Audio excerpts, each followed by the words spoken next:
Il y a Moutouye Moukote, non. Ensemble. Ce sont des caractéristiques à Nazopesa. C'est une sorcellerie collective. C'est une sorcellerie de groupe. Une sorcellerie qui est là pour conserver ou défendre les intérêts d'un clan, les intérêts d'une famille, d'une société quelconque. Et cette sorcellerie, elle agit en groupe. C'est-à-dire que pour les intérêts de leur société, de leur famille. Et elle est manifestée plus à travers les lois, à travers des principes, à travers des règles. Il y a comme un règlement d'ordre intérieur dans une famille. Une fois, quand vous n'obéissez pas à ces ordres, vous êtes frappé. C'est-à-dire qu'il y a des règles qui proposent maintenant la punition. Et il y a il y a faire exécuter la punition. Et c'est ça, le travail de cette sorcellerie. C'est dans toutes les familles ici. Amen. Tout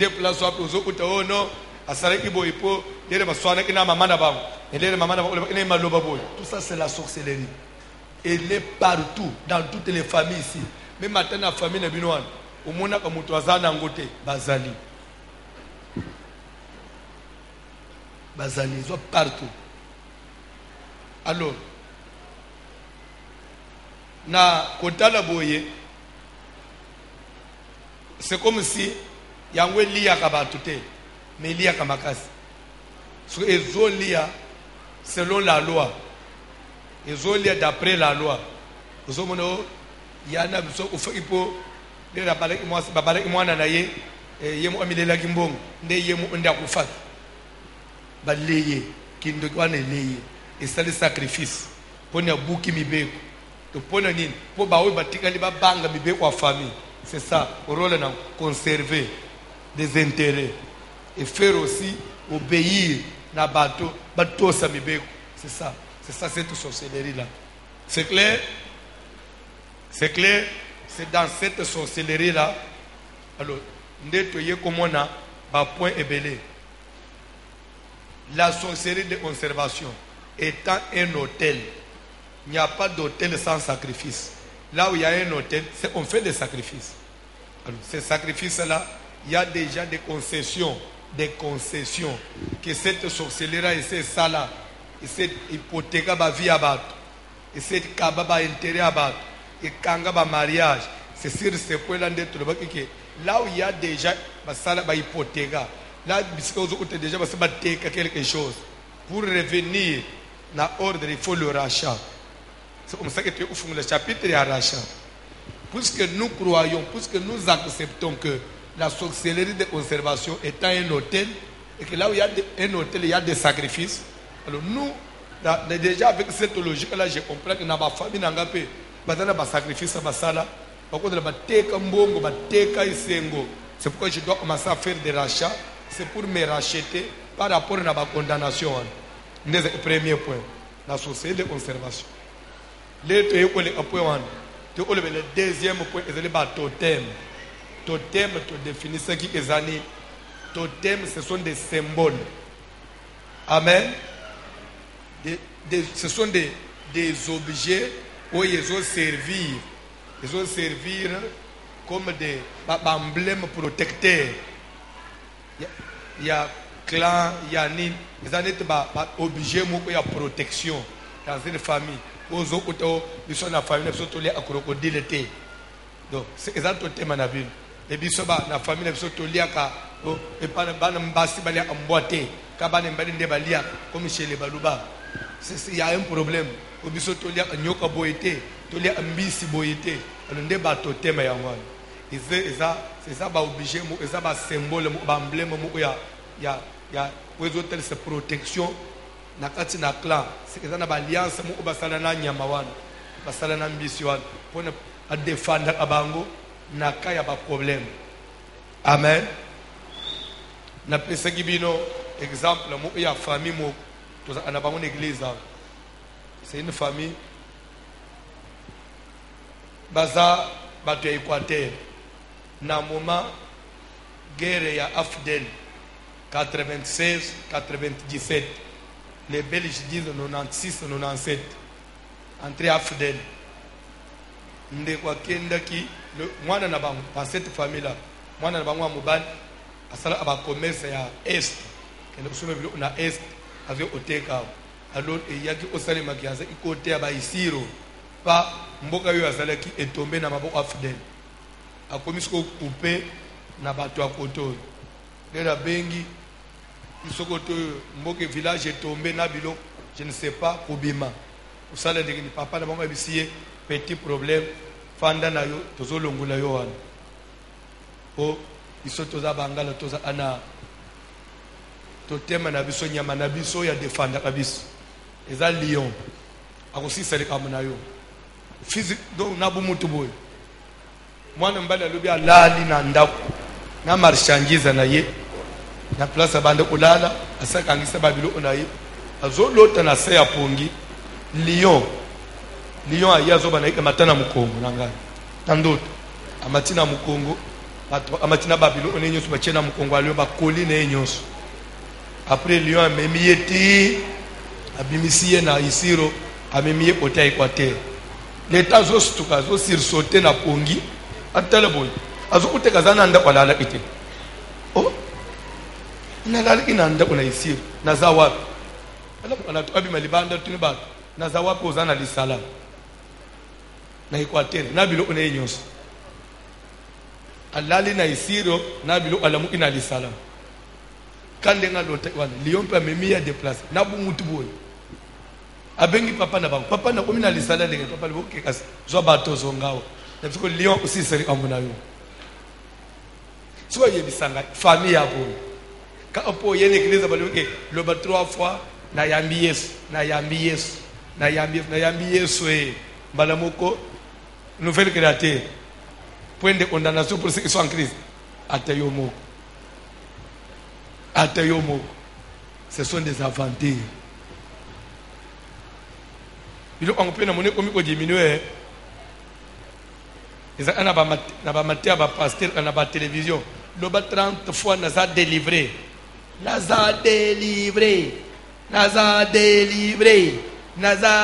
30 fois c'est belé. Tina suka naza délivré. Atu ba beti ma baza délivré. Amen. Mkolomoko na zolanda pasteur moko. Tellement concoction il est dimanche soir. Toi tel que tu es là, mon Dieu va agir. D'ailleurs, tu vas voyager. Et d'ailleurs, pour ton voyage, tu n'auras même pas à te déplacer pour aller à l'aéroport. L'avion viendra te prendre à la maison. Dis amen. Batubakangi wow, amen. Est-ce que même à ton onction, l'avion viendra te prendre à la maison. Place na fandi na meki ko réfléchir muke avion mukolo moko esala kere e boyi ko zela batu na tamak e lobi no ezo la batu na tipaka na wenzi nani amateki na kati esala ki busheri avion lungwa na njili e uzoyo epana bino na lupango wane kotikana pe mutazo nganga wa avion uzola ngana ndako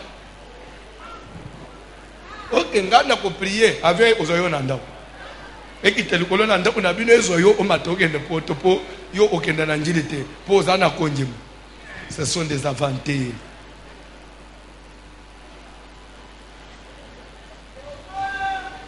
Kola pambula mutumo. Alléluia. Nengo to fanja avion yo ozobiso na église awo. Wane ngai bo ebisingana biminanu bino botikala yo ozobino. Kana ozalawa te. Ngala obima. Subo okende ndambu na viwana biteni kola pambula mutumoko. Après totem toye kolobela le point suivant, les génies. Qui dit génie dit quoi? Génie, ce sont des esprits mauvais, ce sont des démons comme tout autre démon, mais la seule différence est que là n'a pas précision dans opes différence entre démons génie et le reste des démons. C'est quoi? Génie, ce sont des démons. Vous entendez très bien. Alléluia. Alléluia.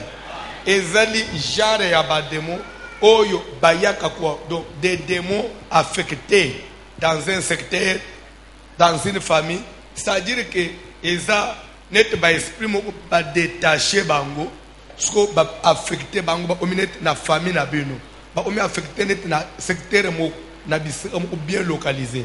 Ce sont des esprits qui agissent localement, soit dans une famille, soit dans na kati ya contrée moko boy, na milieu moko boy. Nda isa nenga to parce que par exemple ya ba bilima, ce sont des esprits mauvais mais affectés soit dans une famille pour ne pas servir une famille, pas servir une personne, c'est le pas intérêt na bango. Donc et ça lokola ba c'est comme je dirais ba c'est comme des mercenaires. Muto sombi ba mercenaires mo po ba défendre na lo moko boy. Ndelo bazo benga génie. C'est clair? Amen. D'ailleurs, Nzamba Pambula ndi umoko, je crois à Zolanda biso, lobi pe abande Olanda, abenga na États-Unis, c'est une maman, Nzamba Pambula place azali, alobi pasteur, les roseaux sur les génies, abia mona on dirait balungule moi ilamba na miso. Alobi lere bazo kola na village na bango, na Kasai, kaza musongi. Abilere bazo kola na mboka. Papa na bango ina miyambi. To bato mi usemi kusewa. Ani baze ko ukatela bango babilanga. Bato ana baze bamona na ate. Babima aka uzo ana bilanga buzo uta. O basiba kachibilanga. Basiba loni. So batuni papa me banene basal. Kono ana miyambi na mtu ya okusala. Abi on faisait papa na bango sala ba commencer ba madesu ya banini. Alors ina biloko ane babilanga bele banini. Tu ba esprit wana bakata babilanga balonaka lera ulungula matiti na bilanga bayeba longo boyeka na tongo uchi bilanga nyoso siba cheswa papa so bonoto ana miyambi na biso mtu sala abiso abi mele alobi na yebi biloko wana na bande omone biloko wana na famille mais lera to voyager to yeba ishaza to yepoto onjine na bosana mais quand vous avez prêché so ah oui to ça na makambo. Et puis à passer les amba pamplou, nous rappelle au réveil ngai makamu na yeba ki me na négligé. Il faut na langue de délivrance. Il y a des familles comme ça. Amen. Ndena chapitre 1 te ofungula oloba ko. Ba démon ba esprit songolo. Ba koma localiser affecter localement la famille na bino. Ba koma rendre bino service dans un domaine ou un autre. Ce n'est pas en vain. Il faut qu'il y ait un accord avec ces esprits-là. Il faut qu'il y ait une alliance. Là où il y a des esprits de service rendus comme ça, c'est qu'il y a une alliance. C'est comme ça que au fond de la place, il y a les génies et les alliances. Des places à tous les deux. Vous comprenez comment tu évolues dans l'enseignement? C'est facile. Ce qui est au Sambouye na Okamu. Quand la pambula mutumoko, pas autant que le scope de la Bible, tous les analytés. Donc, place les sous-chapitres, je crois que nous avons clôturé sur la sorcellerie de conservation. Génie et alliance. Pour les génies et les alliances. Moutuna, question. Pasteur, est-ce une personne peut avoir en même temps les deux sortes de sorcellerie? Il a la sorcellerie de conservation et en même temps il a la sorcellerie de destruction. J'ai dit oui, oui, oui. La sorcellerie de conservation, c'est une sorcellerie toute faite. Donc, c'est une sorcellerie vraiment complète. Mais, sauf que elle agit dans les principes. C'est ça le problème. Elle agit dans les principes. Mais quand elle sort des principes, elle devient sorcellerie de destruction. Amen. Pour vous comprendre bien, c'est la société de conservation. Parce que mon société de conservation, l'air na teyango, et bimi on dirait matière à sec. Et bien là, tu dirais na ba comprendre, ba yoka angote. Comprendre une matière mo sec. Yo yebe kaka kindo, mo yeba ateke, ana kindo, mo ya défense ya banini. Mais l'air na aussi parce que c'est la société de destruction. Kuna ndena ko otalisa yo. Na kati ya fonctionnement, to omona d'abord sorcellerie passive et la sorcellerie active. Tu as une sorcellerie consciente, inconsciente. Tu on la étape par étape. La sorcellerie de conservation. On a étape na différent comment aussi elle agit. Partout éthical, quand je vais développer, vous comprenez ce que je veux dire. Donc, dans la sorcellerie de conservation, il y a aussi la sorcellerie inconsciente. Dans la sorcellerie de conservation.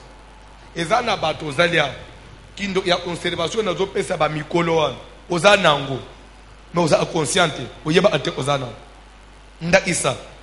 dans la sorcellerie de conservation, il y a sur mode de transmission. Quand j'ai fait la révision de la mode de transmission, comment elle se transmet. Cette société peut se communiquer à partir d'une simple cérémonie. Dans fête, matanga, cérémonie, soit il y a moi na maternité, baptême, libellé. Cette société peut se communiquer à partir de combo. Les noms seulement qu'on donne aux Jabandoï. Parce que vous portez les noms à grand-mère, automatiquement c'est le transfert. Mais ça n'a pas tourné on va grand-mère na bangwao. Et tu as ça. Tu as cette société en toi. Mais tu ne peux pas, tu ne sais pas agir maintenant. Parce que vous avez mwana muke. Bakufungula yo yeba koma osalate. Kola, koma naji songol. Ndo mwana misalo ndege kufungwa mayango moko. Zela na kota to koma na dena besi la société inconsciente na consciente na basine et bila bato omone koza andoki ya black atende ostele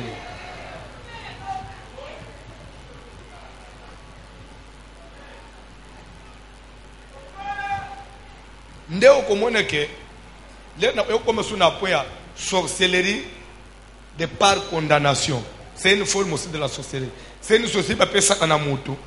Pour bomba batute, pour locater, abete mutu flèche, envoûter mutute, mais ça le colle est tumbo, caché babetio, seulement pour ne pas étouffer yo. Et le homme est simba na vie na ote. Et ça n'est qu'une zété beteli kake pas bakawisiam. Et ça n'est pas besoin de sorcellerie. Et ça n'est pas betio caché mu à sabotage. Et ça sorcellerie à sabotage. Ba pesa amutu po a évoluer. Même dans l'église, il y a échange des années, il est comme ça. Donc, ça a déjà frappé de la sorcellerie. Mais c'est une sorcellerie de condamnation. Donc, et chacun va se retrouver. Dans la conservation, donc les années chapitre belé, je n'ai pas voulu au fond là-bas point belé. Le reste des points, la société active. On a même pas combo bozanango. Il y a des gens. Tango kolongo le combo andoi na yote okuzo délivrance. Oui.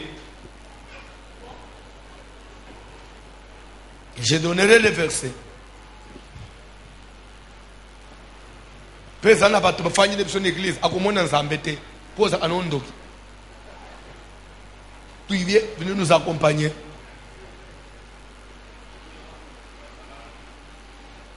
Un serviteur, mais un serviteur sorcier.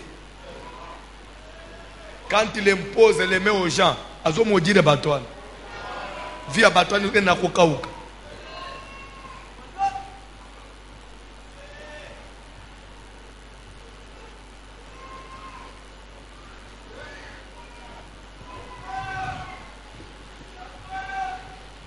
Batanga dans la Bible, vous précipitez ma camboute. Vous s'appelez tout clôturer, première partie. Je crois que la deuxième partie, je le ferai début juin. Ce qui est un voyage, début juin. Parce que le voyage, il y a moi, moulaï. Que je peux seulement répéter mon cœur. Ce qui est la deuxième partie, sorcellerie de destruction. Vous s'appelez Nango. Pour vous se retrouver.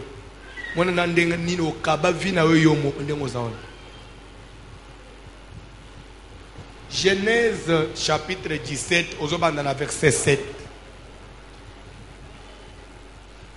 Genèse chapitre.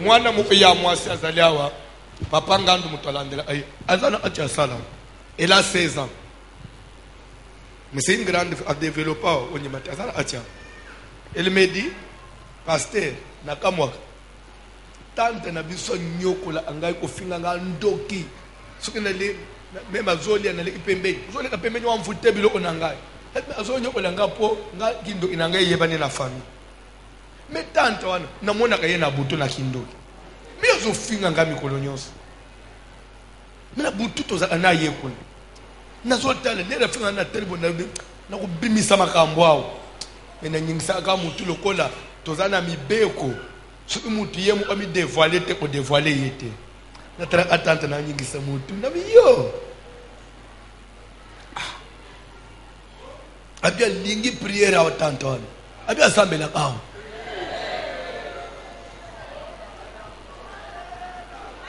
Maintenant reste à savoir, non, là reste à savoir. Bon, ce que nous avons Esaïo. Yom to trouva pe nous Esaïo. Reste maintenant à savoir, est-ce que Antoine a miyebi, elle est consciente ou inconsciente? Je vais vous prouver noir sur blanc que la sorcellerie inconsciente existe. Bapesio kindo, o pumbwak, o lokak, o bomakabato. Mais yo moko tikala ko yebe lokote. Na conscience no boy, o se reproche ane lokote. Mais où li yakabato, o bomakabato.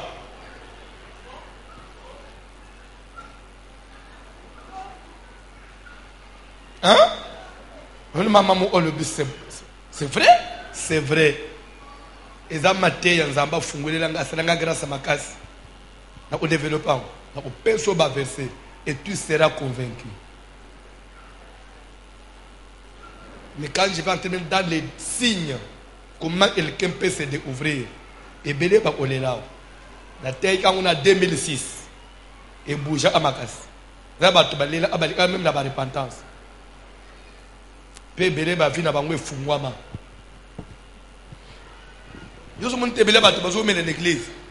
Plus azomi pesa na prière, olia fungwama azokauka. Na mikeo ya inangwe pa na Nzambe ezosil. Plus ozokota na muzindo, vie ezokenda na okangama. Non, Dieu ne se contredit pas. Nous mona omuto so apesi dim, olia pambula, opesi dim misale kufi. Opesi dim makambo ekangama. Non. Pourquoi le contraire? Tokokoma wana. So osane to tiki makambo na Nzambe zo vivre dans désordre, makambo zo fungwa. Vous avez une semence contraire. Une semence contraire. Tokokoma na point wana. Papa John, tanga parole. Genèse chapitre 17. Pendant le verset 7.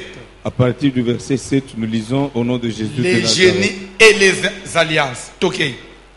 J'établirai mon alliance entre moi et toi. Nakotia boyokani nangai kati nangai na yo. Yo nani Abraham. Toké. Et tes descendants après toi. Pe na bokitani na yo sima na yo. Selon leur génération. Kolangisa ndenga bakolandana. Ce sera une alliance perpétuelle. Ekozala boyokani ya libela. Bolande bien ba grande ligne. Ekozala boyokani ya libela ya seko. En vertu de laquelle je serai ton Dieu. En vertu de laquelle je serai ton Dieu et le Dieu de ta postérité après toi. Todo telemana bo fanda na se. Bandela place one. J'établis mon alliance entre moi et toi. Et ta postérité après toi. Ce sera une alliance perpétuelle. En vertu de laquelle? Ça veut dire quoi? La vertu de cette alliance, c'est quoi? Ça veut dire que l'alliance là consiste en quoi? C'est une alliance qui consiste à ce que moi, Dieu, je vais être ton Dieu. Ça veut dire quoi? C'est qu'à part moi, tu n'as pas droit d'aller vers un autre Dieu. Tu ne peux servir que moi. Tu ne peux prier que moi. Et ta postérité après toi, elle est aussi condamnée à avoir comme Dieu que moi. Vous comprenez en quoi consiste l'alliance d'ambassade d'Abraham? En vertu de laquelle je serai ton unique Dieu. C'est-à-dire que ma descendant d'Abraham, Abraham a koufi, Abraham a combien de générations? bazaka na droit ya kopengwa te, bazaka na droit komeka pembeni te. Koko na bango teka bango epa na Nzambe, bango bakosalela kaka Nzambe. Et comme conséquence na se okotanga, oya koboya kozala na Nzambe lokola ngai sera puni de mort. Ezana ba famille, bosi botekama bino bosambela fausse doctrine. Yango muna ba famille mususu depuis ba banda. Je vais parler d'une manière générale pour ne pas faire attaque na banine puisque nazana na radio, nazana télévision. Nazo banda. C'est moi je vais vous aider. Au bout de ma famille mususu depuis ba banda musisa na bango. Ya koko na bango. Bango basa ana aseka. Papa na bango aseka. Mama na bango aseka. Bana balel babota aseka. Ba musupe depuis babanda. Basa depuis koko basa aka neo. Papa neo. Mama neo. Batata bakoko neo. Ba musupe depuis babanda. Basa ka babrana mista. Papa branda ko. Ba musupe depuis babanda. Basa ka bakimbangista. Papa kimbangista. Mama kimbangista. Tata mwasi kimbangista. Bane kimbangista. Ba musupe suki depuis babanda. Basa ka batu ya nini susu. Pardon? Catholique. On a besoin 100%. Ils sont depuis Bako on a besoin. C'est-à-dire que c'est comme si c'est une famille déjà vendue à une religion. Naona lobiwana, vous avez à comprendre.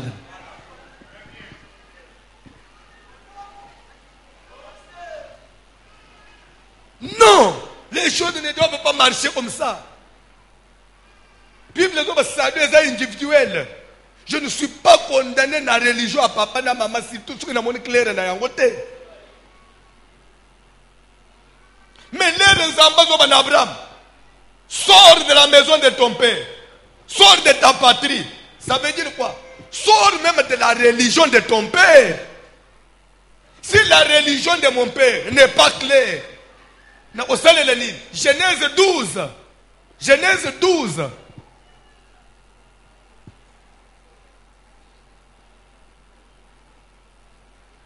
Oyebi tabernacle ancestral nakoko benga ngo autrement la maison paternelle. Ezana thème nako pesa liteye mususu na lobi sort de la maison paternelle. Vous comprendre bien te. Papa John tanga Genèse 12 tozozo ngao. Le bana de maison paternelle. Premier hôtel à renverser. Tanga bilo. L'Éternel dit à Abraham, l'Éternel dit à Abraham, va-t'en de ton pays,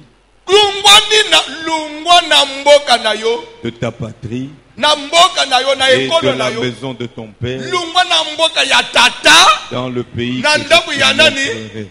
Sors de la maison de qui? De ton père. C'est que son père avait une maison. Oui, c'est que cette maison, ça veut dire quoi? Ça peut être une idéologie, ça peut être une religion, ça peut être une coutume, ça peut être une sorcellerie. Je ne suis pas condamné. Il y a tata pour botter ingaï nakati. Non. Il fallait que quelque part Abraham sorte. Sors de la maison de ton père. En d'autres termes, ça veut dire renverse le tabernacle de ton père. Renverse l'autel des balles qui est à ton père. Je sais que les ambassadeurs d'Abraham sortent de la maison de ton père, ça veut dire renverse l'autel de ton père. Papa et Abraham, parce qu'il y a un hôtel de balles. Il fallait Abraham bimana biloko. Il fallait Abraham saboter biloko. A décidé maintenant pour nous sortir à vie. Renversement des hôtels de bandes depuis Genèse. Le banane, la maison paternelle. Au sobiment la maison paternelle. Vous en avez. Si tu ne fais pas ça, moi, je comme grand exaté. Mais ce que bimi, je vais rendre ton nom. Qu'est-ce que Dieu reprochait à la famille Abraham? Bien aimé, tu une chose. Premier ennemi na vie ya mutu. Olinga te. Premier ennemi na vie ya mutu. Obstacle à liboso na vie ya mutu. Ennemi ya élévation. Ennemi ya grandeur na vie ya mutu. C'est sa famille. Joseph azolota ndoto za mwana muke. Azola mukana tongo. Mwana muke mine. Yaya papa lelo lele na nali. Talele ona loti. Oloti ni. Wana zo betela ba français. Na loti. Nga isiko yo Joseph. Tozana ba ya Ruben. Tozana ba ya Ruben na ba ya Lévi. Na ba ya Simeon. Soko toza place mo honnête na bilanga papa. Soko tozo kata bilanga, tozo kata ba matiti tozo kangisa ba maboke, tozo kata ba matiti kangisa ba maboke. Na tala buka na ndoto wana soko na moni liboke na nga Joseph etelemi etikali ya hotelem. Liboke ya Ruben, eye Elal, ya Simeon, Elal, ya Lévi, Elal, ya Juda. Elal ya ntureo ya ngai, ya ba ya na ngai, Elali na se. Yo papa yaya ne. Qu'est-ce donc veut signifier ces songes? Qu'est-ce que tu veux dire par là? Que toi tu vas régner sur nous? Que toi tu vas être plus grand que nous? Et que nous allons nous soumettre à toi? Yo, kebanando toi. Eleki. Anani lisus. Asutu. Yaya papa na loti lisusu. Yo lota kaka. Lelo loti ni. Landa di solo. Na loti na fanyi na kiti. Soko na tali minzoto. Zomi na moko. Plasa nga na fanyi. Minzoto ane engumba melinga. Na tala na kati ya minzoto papa. Namoni sanza na moyi. Yangu peye enguza. Umoni ndoto alibosolera lote kaka ya Ruben na ya Simeon. Papa supportaki. Po batanga kiyete. Lera iko bakisa na moyi na sanza papa silik. Bando tongo ko ekomisko nga tinanga i papa na mama na bino. Joseph. Olobaki ya ba ya no na supportaki. Okotinanga nakati. Ifale alota gaba ya wana nde papa lu saba olotao. Lera loti pe papa tombo. Bible papa pamelier. Arrête avec ces songes. Ça veut dire quoi? Les songes voulaient parler de quoi? De son élévation. Et Batu Aliboso va résister à l'élévation de sa propre famille. Ndenzamba yebisa Abraham. Soko bimina libota na yote. Moi na rendre au grand. C'est que libota na y est obstacle à la grandeur.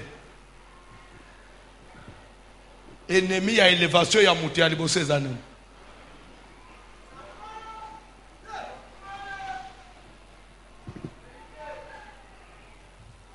Soko yebite ndengo zalia soko bimi quelque part ubanji ko démontrer aux osala makam na ba enkoni bato ba yebi yote ba onyema yo na lombango mais soko banji ko misata makamba ba révélation ba ndoto na ndako na bino na nini angpe bato banjima ka mutu difficilement za abande onaye bato alibanda ba onyema yo na pete famille na yo alunga ona. Même ndengo sambela ka na famille na banjima angote ko sambela ni na yo sambela ngo ona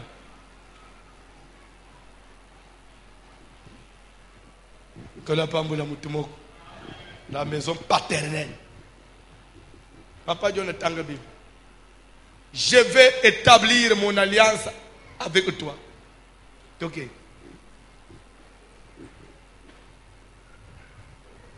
Rapidement. J'établis mon alliance entre moi et toi. J'établirai mon alliance entre moi et toi. Et tes descendants après toi. Alliance veut dire quoi? C'est un accord qui lie deux parties.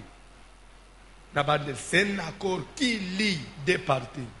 Il dit, j'établirai mon alliance entre moi et toi. Donc l'alliance va nous lier. Yo na ngai, ngai na yo. Pe ekolier ngai na ba descendant na yo. Pe ba descendant pe ba ozale lié na ngai. Donc ndengo zaboy.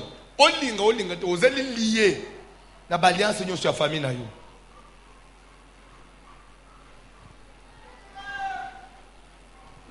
Et tout n'a qu'à vie à moutouté.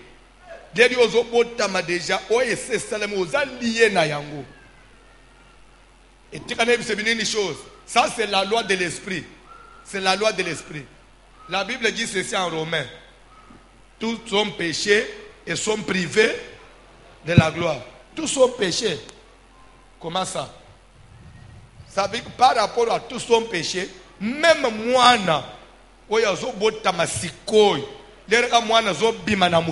il a déjà péché.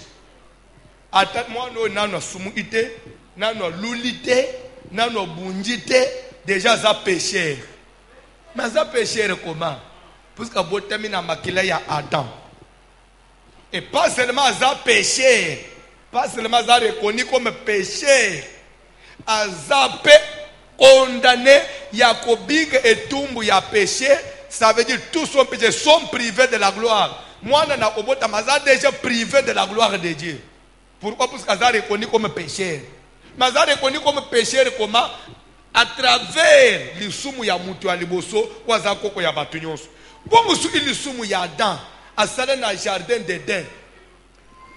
Ba Africain n'a pas botamate. Ba Congolais n'a pas botamate. Et encore, famille na yo, bozaka batu ya wapi? Ato bombi, nanu bobotama ite. Mais, lisumu wana ya ebandeli ya jardin, ezo liye biso. Pona nini po tozana makila ya Adam. Bomu ya lobi ya koko na bino kakao pembenya o na bakongwa. Eko liye yote.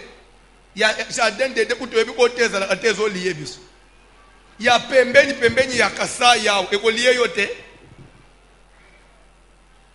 O ya pembenya una ijof egoliye yote.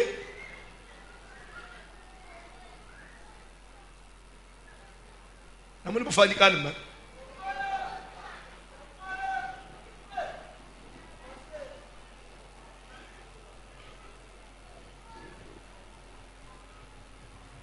Nde ozoyoka Hébreu 2:14 je crois. Vérifiez là. Papa John, vérifiez dans l'Hébreu 2:14. Hébreu 2, chapitre 2, verset 14. Puisque les enfants. Vous trouvez? Vous pouvez trouver dans la Bible, non? Ok. Fongola la Bible, non? C'est l'Ancien Testament, c'est le Nouveau. Ainsi donc, puisque les enfants participent au sang et à la chair, lokola bana ba participaka na makila pe na nzoto ya bana ya baboti na bao. Bana ba participaka na nini? Na makila pe na ya bana ba participaka na ba makambo, na ba masumu, na ba mikumba, na ba alliance ya banani ya batu baboti bango. Lokola ozobota manam makila ya baboti na yo. Nanzoto ababoti na yo, vous participez automatiquement na bangagement na bango nyos.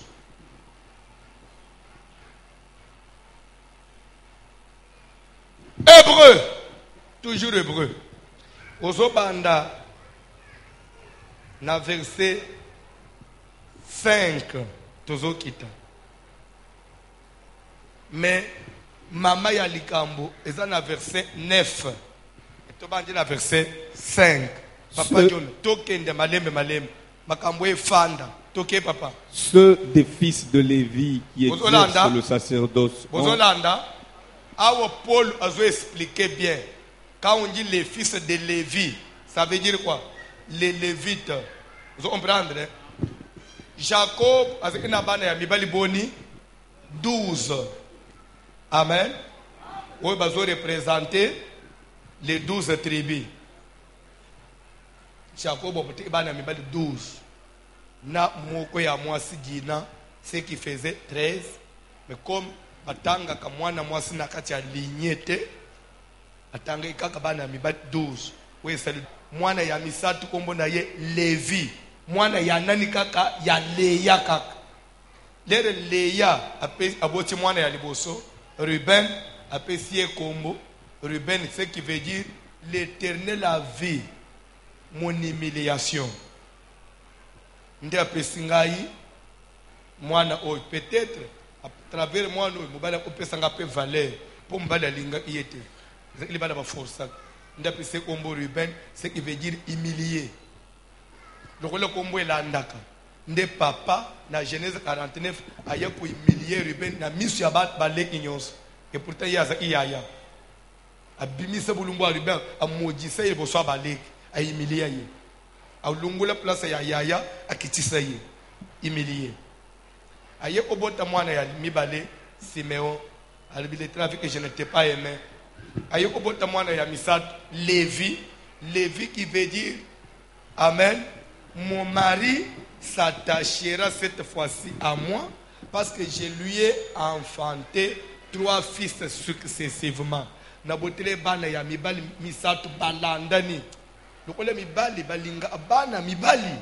Ikena landisi bangu 3 nambalo mibali nanga osala nini akukanga manangai. Ata bade ulinga ngate pona bana misatu na akukanga manangai. Lévi, ce qui veut dire mari attaché à la femme. C'est clair? Le mari va s'attacher à sa femme. Pourquoi? À cause du 3e fils. L'anda bien. L'air bana ni sere babimi en Égypte. Bakomi na kati na désert. Zamba ibisi Moïse. Vous avez vu ce que j'ai fait aux Égyptiens? Comment j'ai maltraité leur premier-né? Comment na bomi bana na bango liboso mibali. Désormais, bana na bino nyoso ya mibali. Etela ya bibwele bakomi ya ngai. Soko boti mwana mobali yifozo ye otumbela ngai. Mais lokola bozabana na ngai soko bani otumba. Buko banda olela, lokola ba Égyptien. Soko boti mwana mobali racheter ye. Zwa nyama, boma na place na ye. Ezane to sombi mwana vivre. Et désormais bana ngo ya mibali bakomi na service na nga. Babanda osalela nga. Bato babanda makambo sacerdoce. C'est le premier né ya mibali. Nde bazaki basala nzambe. Ba premier sacrificateur ya Israël na désert, c'était le premier né ya mibali. Nde bazaki banganga nzambe. Lorsque Moïse a na montagne, a umeli asali 40 jours 40 nuits. Amona na kate Israël ba komi impatient. Moïse a komi eloko nini? Moïse a mona na kate batikali ba forcer Aaron asali la bango veau d'or. Nzambe ya mwana ngombe ya or. Aaron pa yebisi bango mena kozwa bilo osele bino nzambe ya ngombe wapi.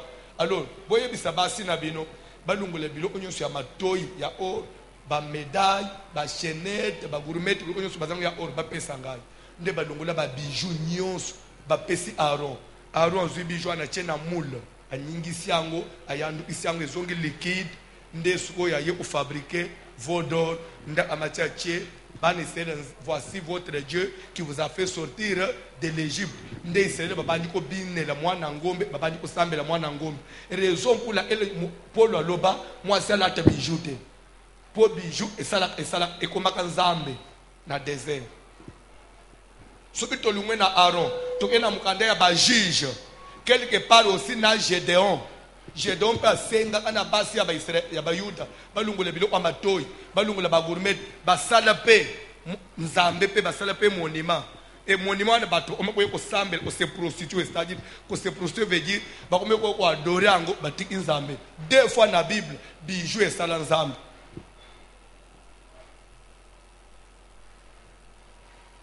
Yango zo opolo zo ba ke beauté ya mwasi et pas dans nzambe, ça ne consiste pas dans les ornements d'or. Voilà, tu vas bijou banini ndeni non. Mais un cœur brisé. Yango ba mama bishop bango ba longwa kuna ba pe sebino ba bijou po bazana mbongo osumbela basina bango ba bijouté. Moi si falante blo amato bongi sans autre. Wana bilo aba mama bishop na ba mama prophétesse. Wana umone sko yo place wanje be batika be sotolata. So ba madame bon osumbela basina bango ba bijouté batika be sotolata. Mais ce qui peut balancer bijou ango nini yo ango yo lataka. Musupe de quoi banda olata ba bijou ango etaka to ba bilo to ba manzanzo to ba anjoyo na to ba de to ba kara ya mike to ba kara mike oyo nde to melaka maite.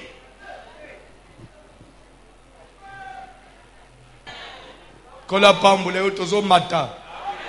Amen. Amen. Nde lere Moïse uti na montagne akuti bana ni sele bazo sambela veau d'or. nzamba bina Moïse omoni bato na yo obimisa ke Egypte nzamba za kalokola mibali papa na ndako soki bana ya basi bazotanga bien bana na ngai bazwi pourcentage ya bien bana na ngai soki bapesi mwana mwasi zemi bakomi bana ya mama omoni éducation pesa bana na yo soki ayena mobali mwana na ngai boni na bana na ngai boni na bana na ngai wala oyeli mobali ya mbongo soki oeshue na classe omoni éducation pesa bana na yo papa nzambe pe lere bana ni sele bazotosa ye bana na ngai lere basali vodon Moïse omoni bato na yo bimisele nga na Egypte depuis ka Moïse asala bato nzambe na bana mbali bakokana na bizaleli Alléluia. Et lere Moïse akuti bongo Moïse siliki landa nazokende mbango Moïse aye kotelema na kwa ngangi ya lobi pour sanctifier le peuple, que chacun puisse saigner sa ceinture et que aboma ndeko na ye, aboma papa na ye, aboma mama na ye, aboma leki na isagi na famille soko moni leki na sambeli vodo zo kataye mutu c'est ko sanctifier famille na bino soki eza papa na bino boma ye Bible zo bake bato bazwi ba epée na nyonso wana lele bato basambele vodoro wana n'y avait que les tribus de Lévi bango ba adorer vodoro batikala ki isolé to sala bilo wana te lele Moïse angangi bongo lokola bango ba adorer vodoro te bazwi ba epée babandi ko bomba ba yoda mususu ndenzamba ibisi Moïse au moins c'est que tribu de Lévi basali bango batikala attaché à moi désormais ba premier né ba ko sala langali susute tribu de Lévi nde komi tribu ya basali anzambe so comme ça que tribu de Lévi ko ba sacrificateur nde bandeli wana ba komi banganga nzambe vous comprenez l'histoire de la Bible nde omoni nzamba iko pesa bango droit ya obanda kolia ba dîme zolande kolia ba offrande nzamba biloko nyonso bana nse ba obanda obonzela ngai lokola ngai na mona na ate na kabeli bino bolia yango bayena ngona kombo na ngabino bolia mutoto de bino te balendekeli eza droit na yangai mais na pesi na bino ndesko place bazotanga bazoba c'est des fils de Lévi qui exercent le sacerdoce des places bazotanga. Donc les Lévites ce sont eux qui font les services de quoi? Qui dit sacerdoce dit quoi? Les services de Dieu. C'est clair? Vous comprenez de place bazotanga tanga ce que Bible papa John. Nathalie me soko yebi Bible te. Le bape oza na yoka mayele te. Pour façon ngana expliquer Bible mutu nyonso ozomona na makomi onjire eza ndeboye. Yango bato balingela anga. Ce que yozo comprendre na kokamwa, c'est même na classe, oza comme toi ba 0 0 ti utika na yo classe oya. Donc papa John. Ceux des fils de Lévi qui exercent le sacerdoce ont d'après la loi d'après la loi de Dieu, ils ont droit d'ordre de lever la dîme sur le peuple. De lever la dîme sur le peuple. Quand on dit lever, ça veut dire quoi? La dîme en Israël, elle n'était pas volontaire ou facultative, non. Dîme en Israël, c'était obligatoire. Et c'est qu'il y a impôt. C'est-à-dire que Balewi, même na ba agent moko, batambula anabanda pour ne pas calculer dîme. Net na fin du mois, na zuba inspecteur église, na bandi otinde le binonyos, na banda yo ba futi na yote. Bimi se bulletin de paye. To calculer dîme au pes. Et c'est les ebom. So ko tu voyage, na tindelo ba papa John. Ba yena magasin na yo. To calculer. Au salaire intérêt à combien? Bakati dîme. C'est pourquoi on dit ont d'après la loi les droits de lever, c'est-à-dire venez prélever nanko et que base la baya nan ne tinga toza na zotinde la yo na boutique na salon de coiffure mon kana tongo ba papa John ba yena carnet te o calculer dîme walo ninga ofinga biso olungwe tine église